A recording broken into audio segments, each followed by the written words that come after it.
do not contain me. Your lies do not intimidate me.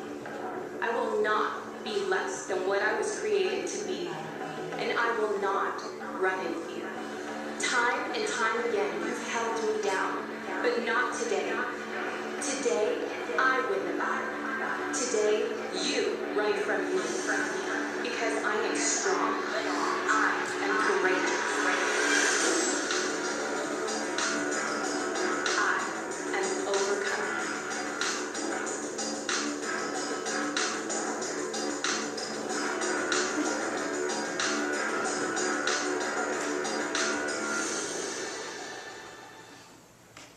I love that video. Can you tell? That's the last time I get to play it. You know, they actually broke glass when they made that. So she really is hitting a piece of big glass. So I was watching a little bit of how they made that video, so that's pretty cool. It's the last time I get to play it, so but I think I'll put it out there on Facebook for you, those people who like to repeat things like I do.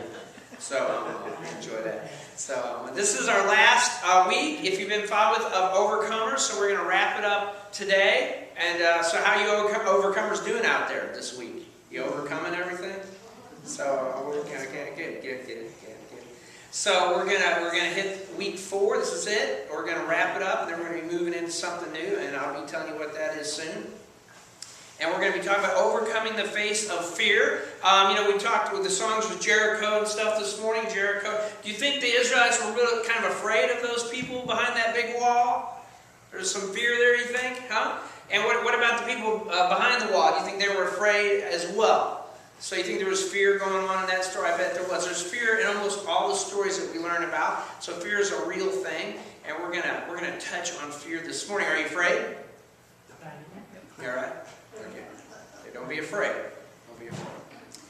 Most of us battle with fear at some point, don't we? We battle with it at some point. You know, kids are afraid of a storm or the lightning, you know. You got any of those scary dogs that go shooting underneath the bed, you know? That get scared and, you know, that kind of stuff. I used to have an Alaska mountain mute, man. Fireworks would send her off, man. She was just uncontrollable. And fireworks, scared to death of those things. So different things scare people. Teenagers worry about all kinds of things when they're growing up, and parents worry, and then there's problems and worries with marriages, and people agonize over all kinds of things. You lose a job, oh my goodness, and you worry about your health, or that doctor's report, or that lab thing, or some, you just worry about something. You worry about someone gonna loving you or not gonna love you, or that kind of thing. It's just all kinds of fear, and it gets to us, it touches us, it's something we have to deal with and experience every day, and it's something that we need to learn to overcome, isn't it? I mean, you just never know, you know. I'm now over 50, and I just learned a hard lesson when I went into the doctor's office for a cough. I made the mistake of saying yes to the tightness of chest question. Oh my goodness, the doors fly open, the electrodes come in, your shirt goes off, they glue all these things to you. Wait a minute! So I'm not going to do that again. So and then you weren't afraid before, but now you are, right? Because they're wiring you to everything. So so now that I've learned over 50, the tightness of chest question is a big deal. You know, you can't say your chest is at all tight. So anyway, I'm cool. I'm still here, still wired up, no problems. But they were just reacting the way medical folks do, right? And I've been in the field long enough, you think I would know better. So we have fear, we have concerns, and scared of things. And life, most of us have all kinds of fears. Like there may be a loss, worried about losing our spouse, or losing our marriage, or maybe our children, or whatever is controlling it, or whatever's going on. Sometimes people have just a fear of inadequacy. You know, many people just feel inadequate. It's like, oh man, I don't know if I can do this kind of thing, you know, or whatever it is you're doing, you feel that. Or whether you can measure up for a particular thing, or whether you can keep up financially, or whether, you know, you're spiritually failing in your walk with God. You might have a fear of like that. Fear of rejection. There's another good one, right? No one wants to be rejected. We all want to be loved and accepted and liked the way we are, and we want to be loved and accepted. Maybe you're worried that you'll never be married. Maybe you're worried that marriage is just not going to go well, or it's not going well at this time. And you're worried your marriage won't make it. That's a big fear that people have. There's the fear of the unknown, right? Just not knowing. That's a big deal.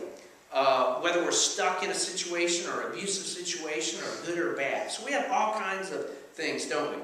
So it's just all kinds of stuff going on. But Scripture is really clear about fear, and there's some really great news, and I'm about to share a great Scripture with you here about fear.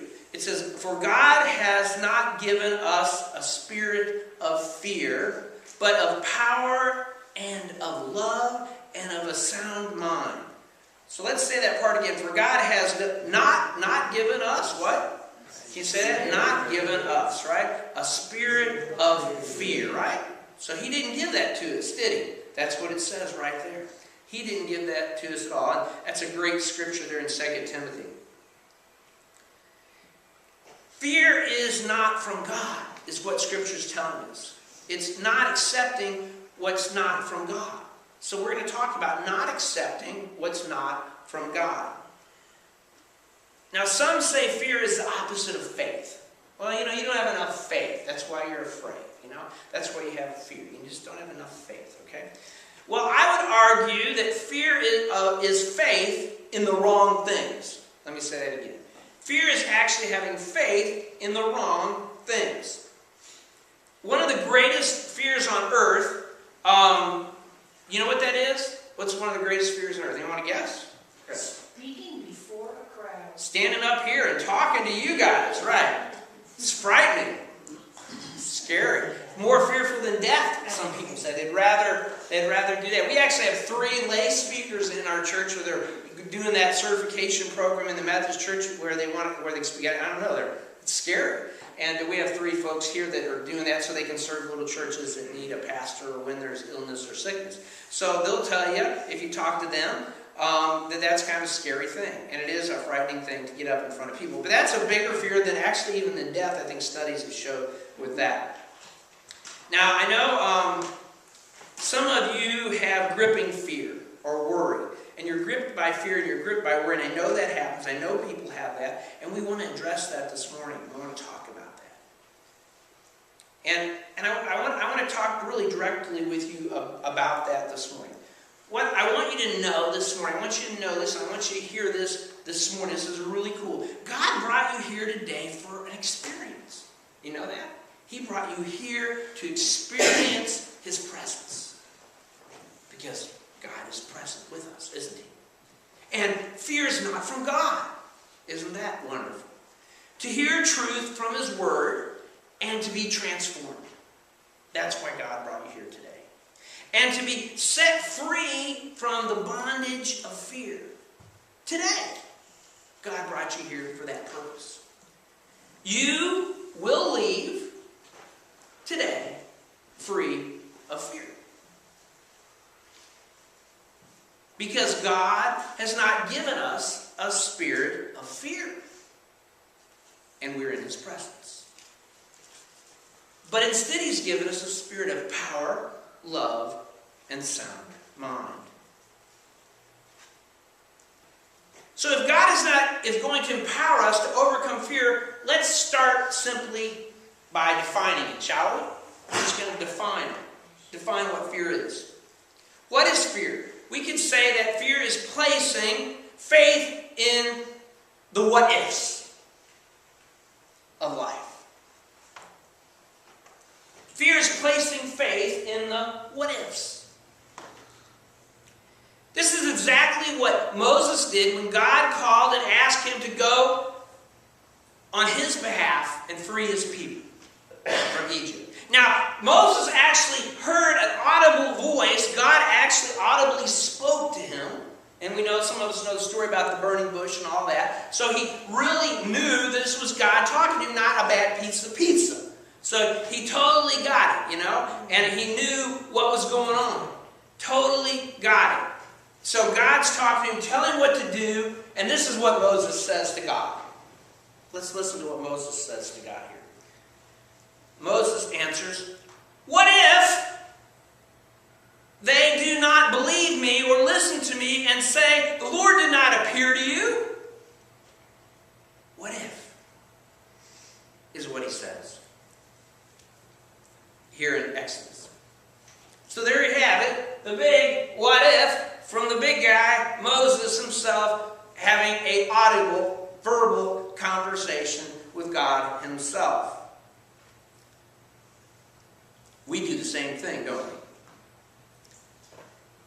Instead of placing faith in God's promise, Moses put faith in the what if. What if? What if they don't listen to me? Isn't this what we often do in our own life? I know I do it all the time. Well, what if, God? Well, what if? What if the economy drops? What if the stock market goes down? What if I lose my health? What if I lose my job? What if my spouse cheats on me? What if my kids have a problem or get hurt or there's a car wreck? Or what if I never marry or maybe I marry a jerk?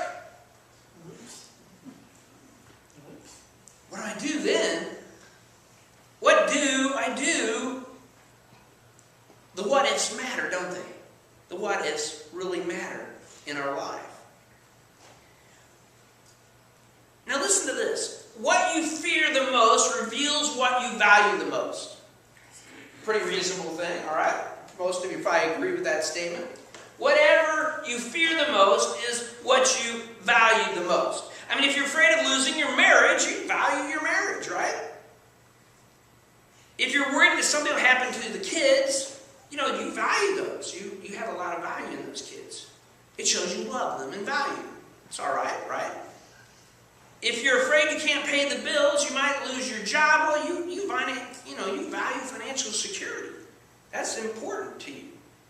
So that would be that fear. So what you fear the most reveals what you value.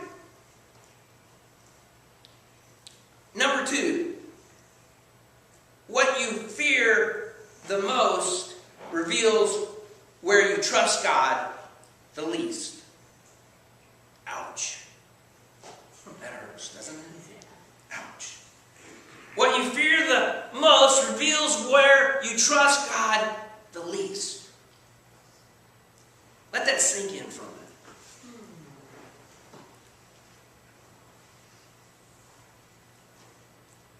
Now, I really want you to take this with you this morning because I really want you to be given freedom today, this morning. Freedom from fear. Right now, but if you don't receive it, you'll miss the opportunity. See, God doesn't give us fear. If He's present with us today, you don't have to leave with it. You can leave it right where you found it. So don't miss the opportunity this morning. So if you're afraid of losing your marriage, what that really means is you don't trust God with your marriage, doesn't it? If you're afraid that something's going to happen to your children all the time, maybe you don't trust God with your children.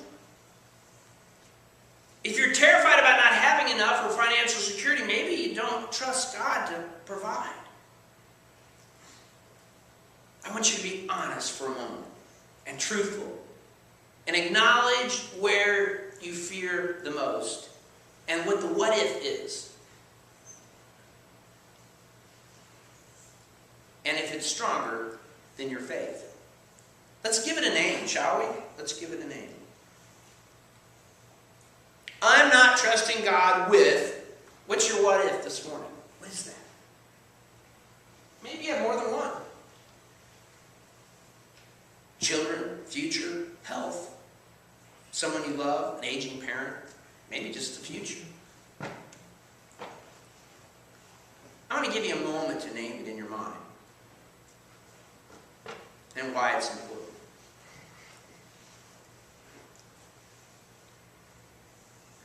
Why is it important to define it, you're saying, as you think about this? Well, guess what? You can't defeat what you can't define. Right? Think about it. Give it a name. Write it down. There's little pencils there in the pew. Write it down on your bulletin. Write it down in your mind at least. At a minimum, fill in that blank right now. Now, as you do this, remind yourself of the truth. God has given you a spirit, has not given you a spirit of fear. It's not where it comes from. God has given you a spirit of power, love, and sound mind, right?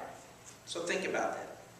Now, consider doing something bold this morning. I'm going to get you out of your comfort zone this morning, guys, a little bit. Something bold. Would you consider telling someone today what that is? Name it, and then tell it to somebody. Okay? Consider that for a moment. What is the fear that held you hostage? Let's name what God has said you don't have to have. Let's name what God says He will overcome for you. Now, if this is way too personal for you, just smile, and I'm going to ask you to turn to each other this morning and tell each other what your fear is. Oh my goodness. So as you hold that, I'm going to ask you to tell each other what it is. Now, this may be too personal, so I'm going to give you an hour, okay? I'm going to get you out. You can turn to the person and say, my greatest fear is telling someone my greatest fear. If you can't name it, you're not ready to go there yet. Okay? So go ahead, take just a minute or two and look at the person next to you and name it. Go ahead.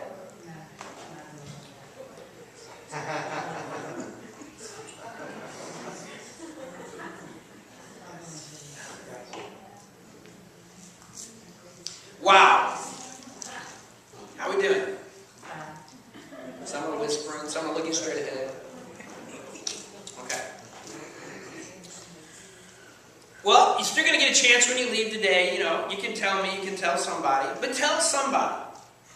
You see why you need a life group, by the way? This is a perfect example of a life group. Every week you meet with them and you can say, hey Jim, hey Joe, guess what, man, I'm really freaking out with this thing right now. I'm having fear. And then they get out the scripture and they say, hey, why are you having fear? See? And then you cover that. So that's why life groups are so important. And we got 2 going on Tuesday nights, but we've got more coming. I know we do. Let's get practical, though. How will God empower us to overcome our fear, okay? How is He going to empower us, okay? You know me, I like practical application. So overcoming our deepest fears, right? First of all, we acknowledge your fears and choose to trust God anyway. It's really that simple. We acknowledge our fears. That's why we name it, right? We name it. And then we choose to trust God anyway. I'm going to put the emphasis on the anyway. A little bit there. In other words, you aren't going to close your eyes and you put your fingers in your ears and you say over and over again, this isn't happening, this isn't happening, this isn't happening to me. Okay, that's not the response, right? You're going to tell the truth. I'm nervous about this happening, whatever it is. And you're going to name it, okay? You're not going to deny it. This is heavy on my heart. And you release it. But I am choosing to trust God, is what you say. You see, this is what David did in the Old Testament. Great example of this. David, who became King David. Before he was King David, there was King Saul, who liked David at first, but then became really jealous of him. And so all the attention was then on David. And he was getting so tired of that because he used to be in the limelight and the big star. And then David came on the scene and David was getting all the attention. And he was fearful for his own kingdom and his position as king. So he decided to kill David. So when your friend and your buddy who's the king decides to kill you, that's a pretty good reason to be fearful, isn't it? He spent years hiding from King Saul and all of King Saul's army, who was trying to kill him all the time. So he had good reason to fear, didn't he? David was terrified, but he chose to put his faith in God. This is what David said. This is awesome. I put this on my Facebook this week. I just really like the scripture. Got some good responses from it. From Psalms 56, 2 through 4. Take that one home with you. In God whose word I praise, in God I trust and am not afraid. What can mere mortals do to me? I like David. He was cocky, wasn't he? What can mere... Doesn't that sound like a line from a Marvel movie? You know? I can see Thor saying something like that. You know? What can mere mortals do to me? Right? I love that. I love that verse. That's good. That's good. Okay. But man, he puts it in perspective. And here's a man who had a lot to be afraid of.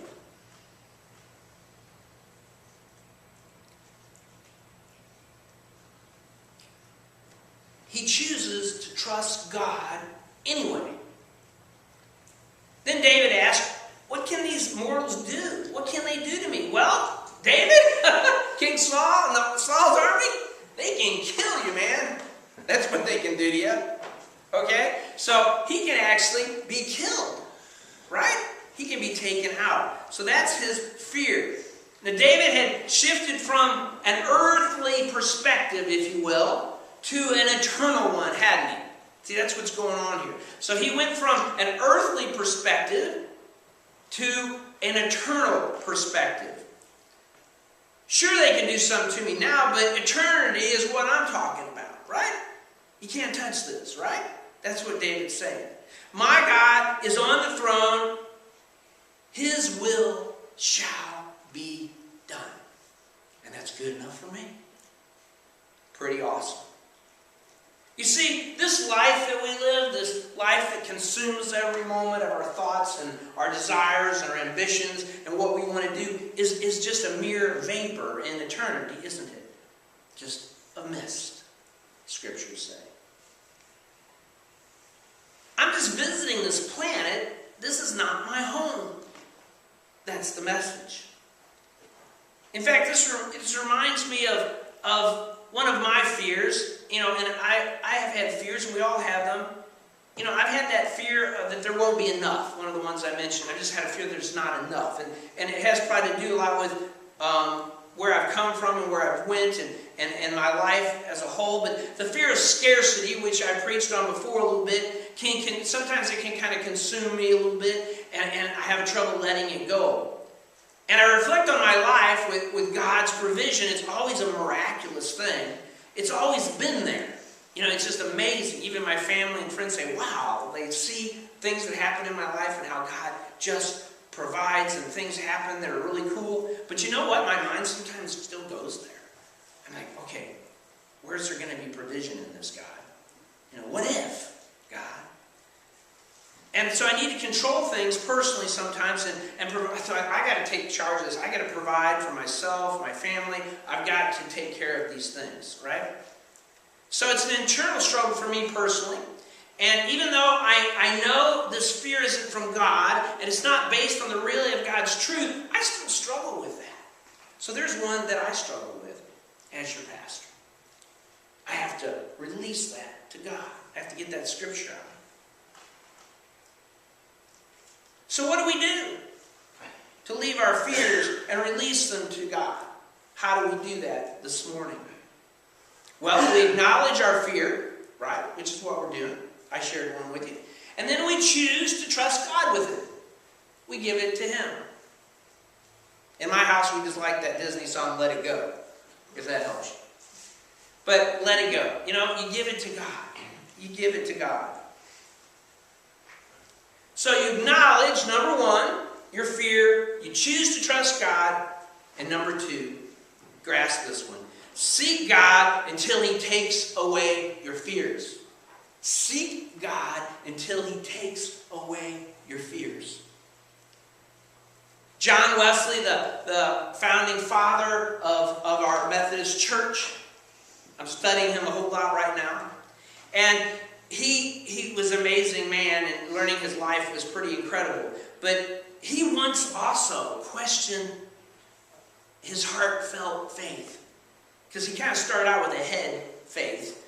And then his heart was warmed, if you know the story, and he got a heartfelt faith. But he was at a time when he realized his faith was more in his head than it was in his heart, and he didn't know what to do with it. And then he was talking to a preacher friend of him, and he says, you know, I'm just going to quit preaching because I'm preaching the stuff, but it's not in my heart.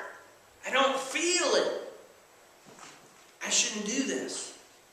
And he had a good preacher friend. A good preacher friend. And he told the preacher friend, said, preach faith until you have it. Don't stop seeking God. Preach faith until you have it. And that's exactly what David did as well. The man who truly had a lot to fear on earth, he grew closer to God through the process, and then God removed his fears. Yeah, it really happened. This is what David wrote. I sought the Lord, and He answered me. He delivered me from all my fears. Psalms 34. So what he says then is he says that he's fully delivered from his fears. Okay? Now, let's say that together. He delivered me from all my fears. It's right there. Ready? He delivered me from all my fears. He delivered me from all my fears. He delivered me from all my fears. That's what happened in King David's life. Pretty awesome. In the scriptures, 365 times, the Bible and God uses the phrase, fear not. You think he's trying to tell us something? You think he's trying to say you don't need to fear? I think so.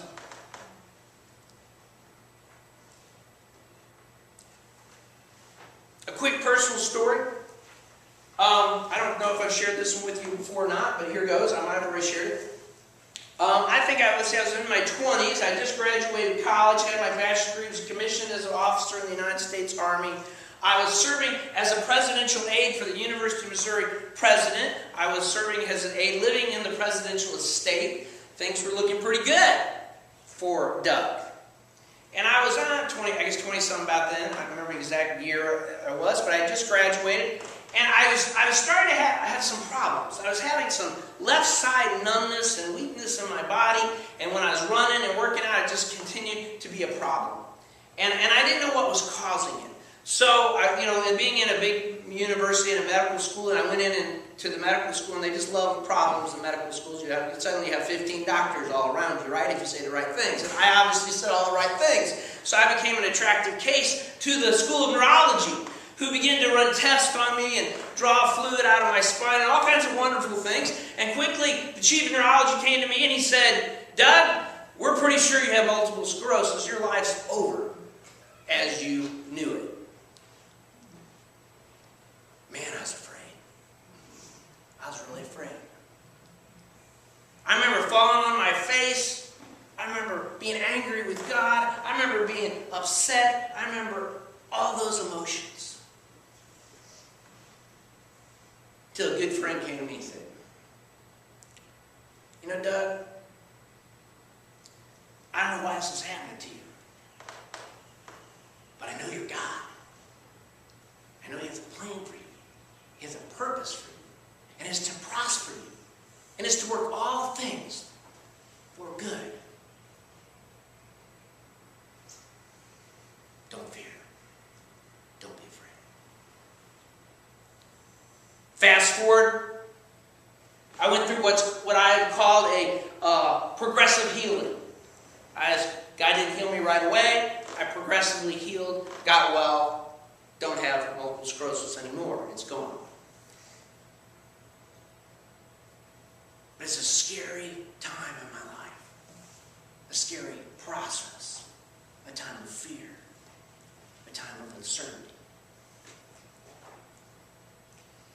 The thing that got me through the most was saying to God, man, I can't deal with this. Take it.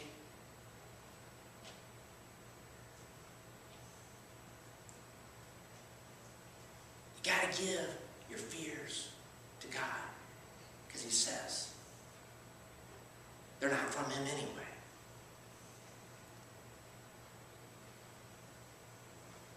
God will use all things for good for those who love God and are called according to His purpose. He will deliver you from your fear.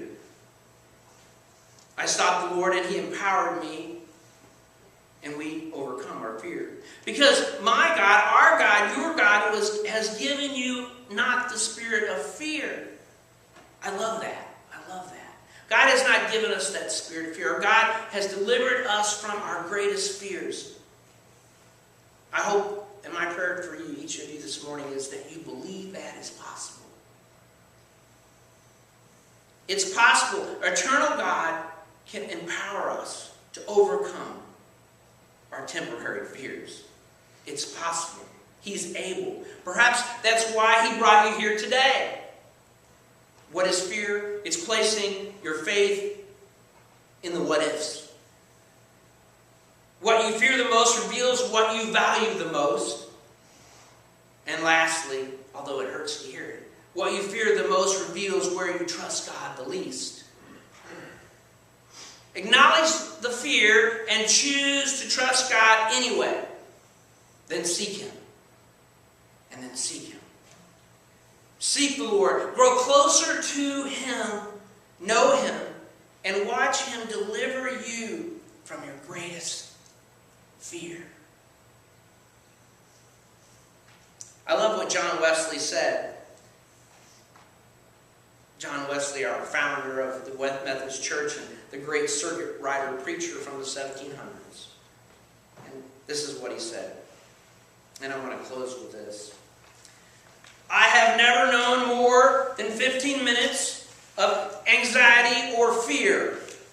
Whenever I feel fearful emotions overtaking me, I just close my eyes and thank God that He is still on the throne, reigning over everything, and I take comfort in His control over all the affairs of my life. Amen?